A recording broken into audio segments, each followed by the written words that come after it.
L'épître de Paul aux Galates, chapitre 1. Paul, apôtre, non de la part des hommes ni par un homme, mais par Jésus-Christ et Dieu le Père, qui l'a ressuscité des morts, et tous les frères qui sont avec moi, aux églises de la Galatie. Que la grâce et la paix vous soient données de la part de Dieu le Père et de notre Seigneur Jésus-Christ, qui s'est donné lui-même pour nos péchés, afin de nous arracher du présent siècle mauvais, selon la volonté de notre Dieu et Père, à qui soit la gloire au siècle des siècles. Amen. Je m'étonne que vous vous détourniez si promptement de celui qui vous a appelé par la grâce de Christ pour passer à un autre évangile. Non pas qu'il y ait un autre évangile, mais il y a des gens qui vous troublent et qui veulent renverser l'évangile de Christ. Mais quand nous-mêmes, quand un ange du ciel annoncerait un autre évangile que celui que nous vous avons prêché, qu'il soit anathème. Nous l'avons dit précédemment et je le répète à cette heure, si quelqu'un vous annonce un autre évangile que celui que vous avez reçu, qu'il soit anathème.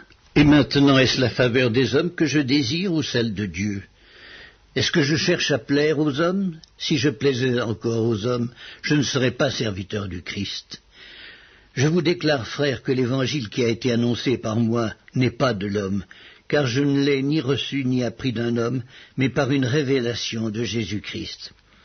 Vous avez su en effet quelle était autrefois ma conduite dans le judaïsme, comment je persécutais à outrance et ravageais l'Église de Dieu, et comment j'étais plus avancé dans le judaïsme que beaucoup de ceux de mon âge et de ma nation, étant animé d'un zèle excessif pour les traditions de mes pères.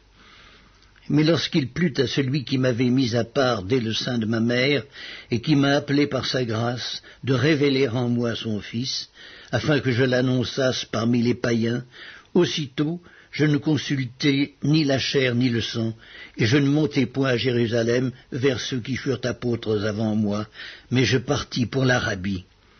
Puis je revins encore à Damas. 3 ans plus tard, je montai à Jérusalem pour faire la connaissance de Céphas, et je demeurai 15 jours chez lui. Mais je ne vis aucun des autres apôtres, si ce n'est Jacques, le frère du Seigneur. Dans ce que je vous écris, voici, devant Dieu, je ne mens point. J'allai ensuite dans les contrées de la Syrie, de la Cilicie. Or j'étais inconnu de visage aux églises de Judée qui sont en Christ.